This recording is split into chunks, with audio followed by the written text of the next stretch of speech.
Welcome back, fellow scientist, to another episode of Video Game World Tours, a series where I shine a spotlight on weird little areas you might have missed in games you love. Today's trip takes us to the wonderfully competent labs of the Black Mesa Research Facility in Half-Life.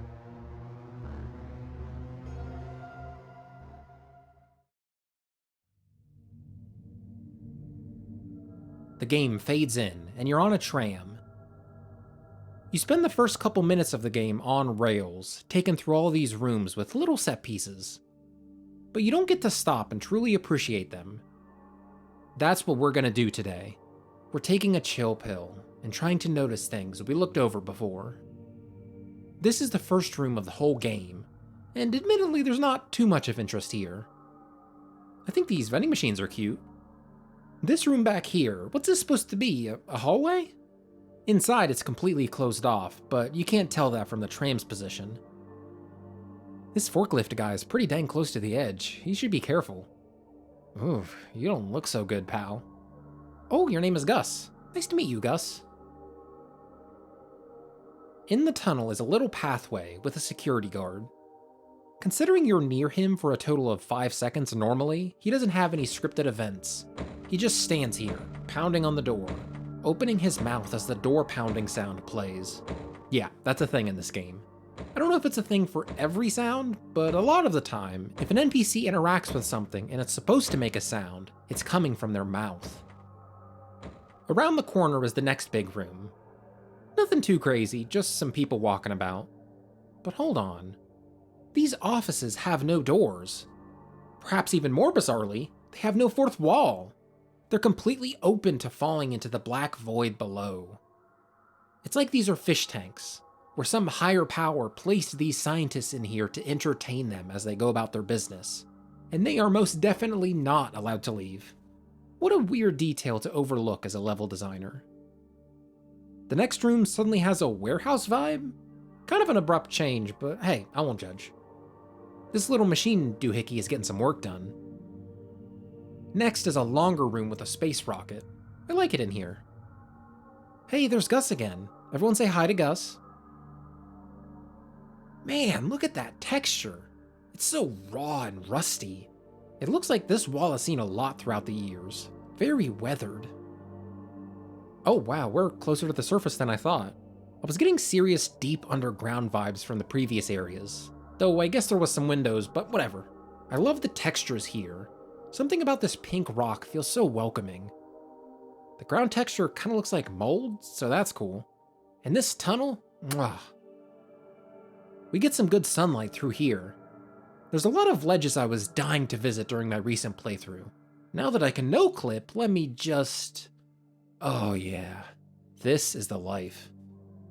And no, Gordon Freeman doesn't get chopped up into little scientist bits if you touch the helicopter blades. I'm sorry. Here's a real Star Wars looking room. I think Obi-Wan actually did shuffle behind this thing in the movie. Oh, and the scientist got locked out, just like the security guard earlier. The next room is a lot like the ones towards the beginning of the ride, and there's this machine that carries a very important box. The level designer actually wants you to pay attention to it. A vehicle pulls some containers through your path so the tram stops. They wanted you to see its intricate animations and be impressed. Are you impressed? Does that guy look suspicious to you? Oh man, I love how toxic waste looks in this game. It's such a bright green and it illuminates its surroundings with that toxic glow. We have some more areas to look at later that feature this. Some more tunnels, and with that, our little roller coaster ride is over. Now it's time to get a good look at the Black Mesa labs. Oh, hold on, there's the sound effect thing. Okay, now time to look at the labs. A quaint lobby area. I like the world map with the Black Mesa logo. Around the corner is this wall. This random hodgepodge of technological looking things. It reminds me of the practice of kit bashing in film. That's when a filmmaker would take bits and pieces from random things lying around to add more detail to a model or environment. Think about the Millennium Falcon. Look at all these little details. This pipe, this vent, these boxes. they don't play any actual role in the films. There's no way the model maker for the Falcon thought about every single one of these details and what their purpose is. It's just there to be visual noise. That's what these screens are. The level designers and texture artists didn't put any thought into what screen goes where or what this even is. Of course, that's not a bad thing. Planning all that out would be a tremendous waste of time. But I like that it allows for your mind to wander. Like, what does this paper say? Is it some warnings for this machinery? Or is it a log to keep track of inspections? Who knows? That's the beauty of it. And in here is a veritable wonderland of nonsensical screens and tactile buttons, just begging to be pressed. Got a locked room, so I'll just... Excuse me, sir? It's alright in here. That book looks out of place, though. There's nothing that stands out about it, but that makes it even more suspicious. Over here is a little research room. Look at that laptop. It has an infinitely small hinge. That's impressive. In the back is the locker room. It's chill in here. There's a couple scientists on the toilet, and they'll occasionally say a line or two. I won't lie. On my first playthrough, I looked through the cracks to try and get a peek. I'm not proud of it, I'm just being honest with you guys.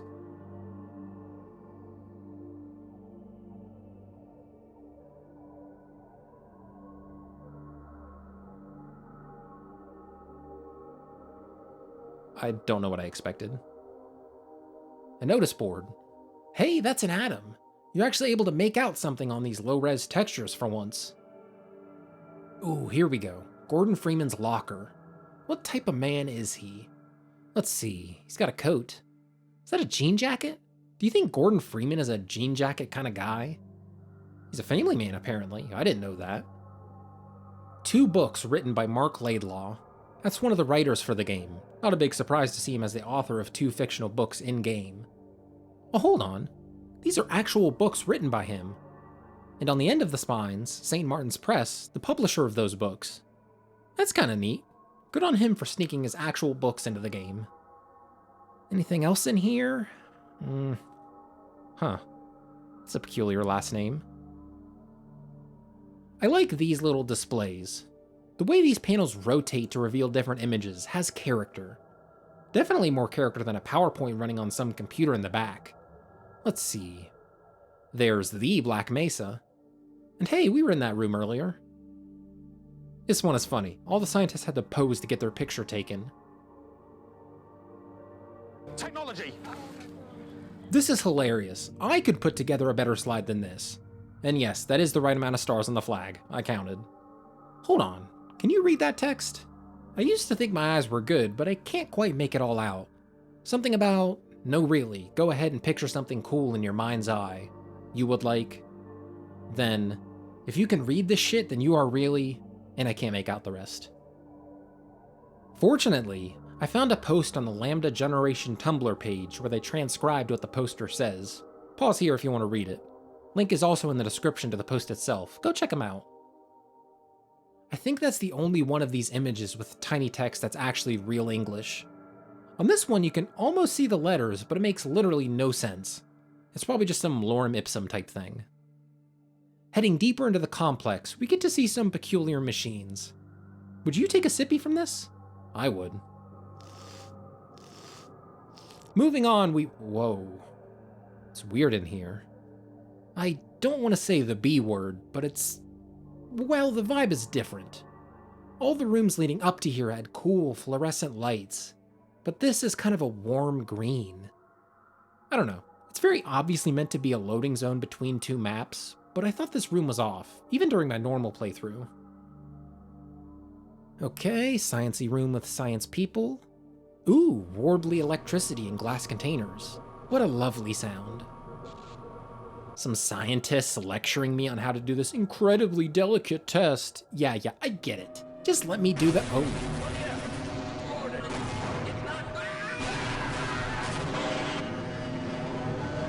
Is that my fault?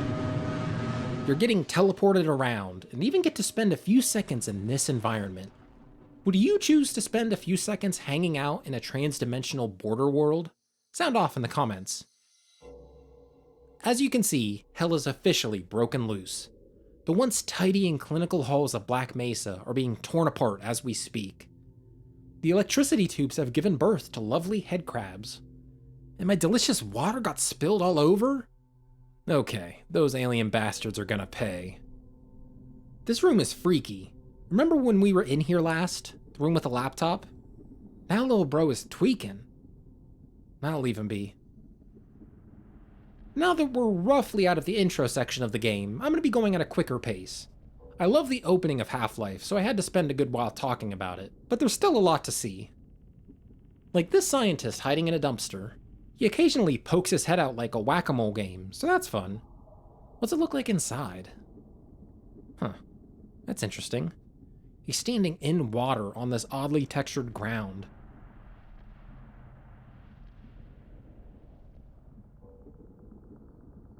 Oh, I get it. This is a platform that rises up. That's how he pokes his little head out. Still not sure why it's in water, though. Next area has Gordon going through some sewage. We take an elevator and we arrive at some offices. There's a sign pointing you towards the different areas. Admin offices, lounge, cafeteria. What's that say? Work harder, not smarter. Interesting phrase. Seems like they follow that motto here if everything that's happened is anything to go by. The lounge has a beautifully rendered couch and chair. I could take a nap in this. Look at all its perfectly sharp edges and ugly color scheme. I want this for my room. Some more fighting, and you find yourself at the admin offices. This is a pretty sprawling area, and I think I got lost in here when I was playing this. This room is chill. Ignore the dead Vortigaunt. Oh, and I love this little spot. The dimly lit lamp lighting up this dark room is so great. I can imagine some scientist staying late, working through the night to catch up on paperwork, being illuminated solely by this tiny desk lamp. A coffee machine, with the word Valve written on it. Subtle. I haven't shown it yet, but this section has you do a lot of vent crawling. The whole opening of the game feels kinda claustrophobic, and I imagine being forced to go through so many vents doesn't help that. A head crab breaks through a wall and reveals that it was hiding in this tiny little cubby, waiting for a victim to come by. I like this. I belong here. An elevator ride takes you up, and you get to breathe fresh air again. You don't get to enjoy it because some Special Forces losers don't want you to have fun, but they're no match for Gordon. Well, a few aren't, but they spawn infinitely here, so we'll head back inside. Don't worry, the sunlight will grace us with its presence again, soon enough. Unfortunately, that means we're back to the vents. It's where Gordon feels most comfortable at this point. After all those claustrophobic spaces, you find yourself in this massive room. The green glow from the toxic chemicals illuminates the bottom of the pit here, but as you look upwards, the lighting fades away. Darkness takes over. This is the opposite of a bottomless pit. You're the bottomless pit supervisor, and you discover that there apparently is a bottom, but you can't see back up to the top. This game is really great at playing with scale. Like I said, you spend so much of the early game in cramped corridors and tunnels, but it occasionally throws you into a room like this. I noticed this weird little thing in this section. Did you hear the sound of the footsteps change? It went from a hollow metal sound, like you'd expect from these pipes, to the sound of walking on stone. I guess an object being mislabeled as the wrong type of material is bound to happen somewhere in a game like this. Not a huge deal or anything, just interesting. Look at that texture. It's so slimy and gross. I should probably get away from it.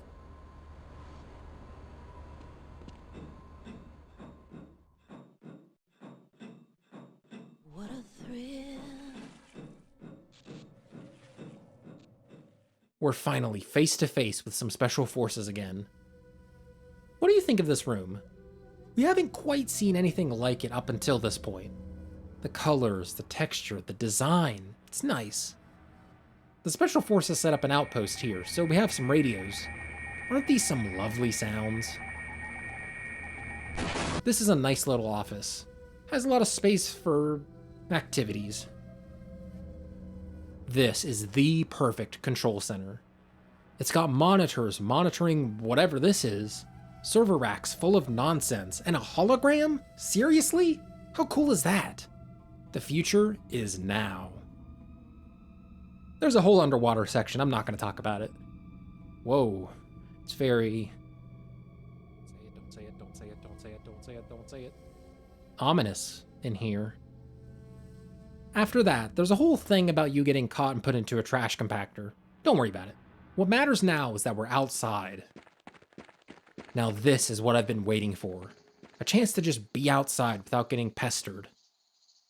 It's so peaceful out here. What animal do you think is making that sound? You think it's a bird?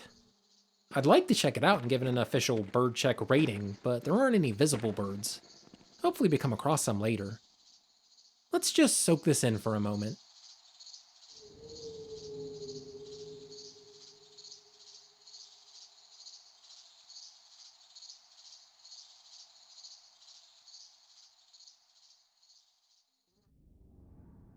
Alright, let's go inside. Some platforming and ooh, this is a spooky room. It's like I got transported into a Nightmare on Elm Street movie. That texture is not having a good time. That explains that. We now find ourselves in the Advanced Biological Research Lab. I think this is my favorite building in the game. Not necessarily for the gameplay during this section, but rather just the pure aesthetics. I can imagine finding myself in a building that looks just like this in real life. Well, minus the dead bodies. Hopefully. Compared to most every area in the game, even the more mundane ones, this feels real. The hallways are comfy. I particularly like the texture of the floor. Along the walls are these strips of circuitry and wires. Based off the texture work, I'm assuming there's supposed to be a hole in the wall where you can see the circuits behind it. Why that's there, I have no idea. Don't think about it too hard. A lot of fighting in this place. I won't spend too much more time here. Though this recessed area is pretty weird.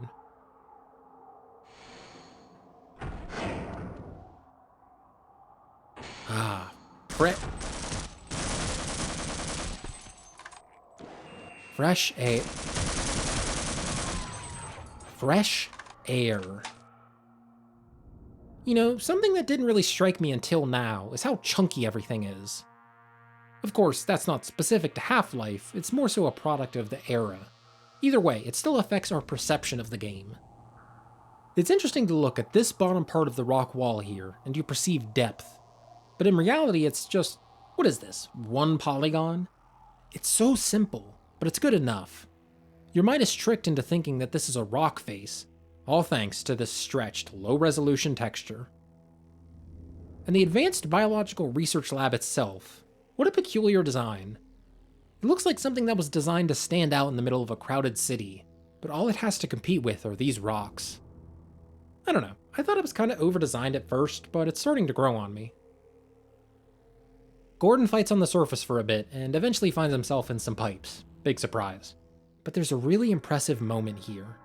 You crawl through the pipe, and a massive landscape appears before you. A jet flies by, and what would become the little intro to every Valve game plays. They wanted this to be a moment that strikes you, and it does. As I've said before, so much of this game has been claustrophobic. And while there have been bigger rooms, this doesn't even compare. Look at how far out into the distance you can see. Now yes, I will ruin the illusion here by telling you that's just a flat image. Even from here, when it takes up your whole view, it's pretty easy to tell that's the case. And it's extremely easy to tell once you reach the lower cliffside and see that you're just floating above the ground below. Even knowing that this landscape is fake, and that this jet is just a static prop that moves from A to B with no rotation or anything, I still love this reveal. After a whole lot of fighting, you can unlock this door and enter heaven. There is nothing I love more in games like this than coming across an armory absolutely filled to the brim with supplies. Especially because it almost always comes at the end of a drought in terms of ammo. You come in here, flip the light, and know that you're going to be stocked up for a while. It's so satisfying to run down the length of these shelves and vacuum up all the goodies you can, hearing clicking for every item you pick up. Yeah, it's just great in here. The accent lighting bumps this room up a lot in my book. Unfortunately, we do have to go back underground. Now we find ourselves in the Lambda reactor coolant system. The well-lit rooms and colorful wall texturing down below makes this place stick out to me. I did find some floating ceiling lights in one of the sectors.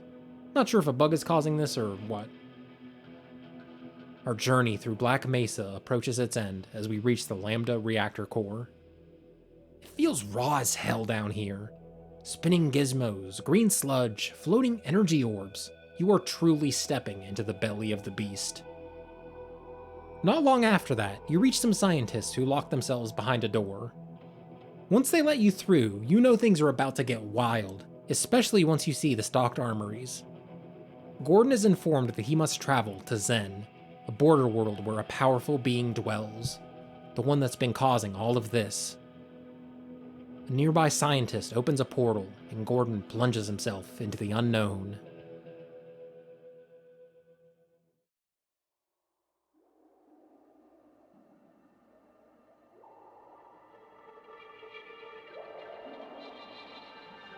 Wow, this is something else.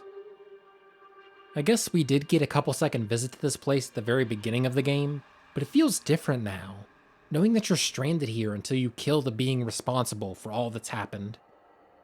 The first thing I noticed after being teleported was the skybox. It looks like a bunch of nebulas. For some reason, it reminds me of that panel from Watchmen where Dr. Manhattan is sitting on the surface of Mars. Outside of the part this panel plays in the story, I love the idea of some guy just sitting down on an alien planet to contemplate things. Gordon doesn't quite have the luxury of time to take a load off, to reflect on his journey thus far and where it's taken him, to appreciate what lies before him. I love a lot of the textures here.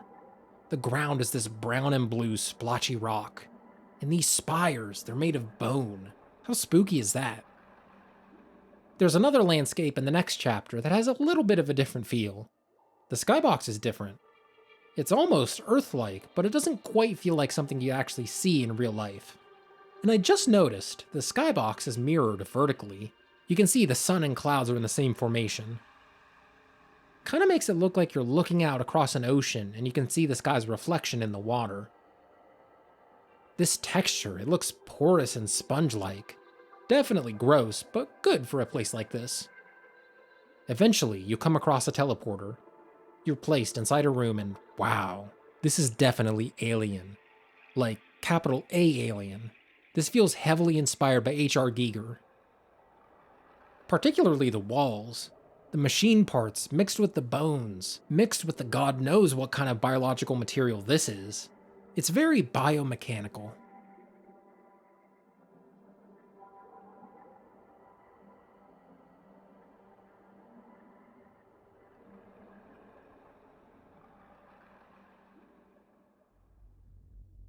The final boss fight has you shooting rockets at a giant baby. Not much else to say there. After that, you're confronted by the mysterious man you've been seeing throughout the game.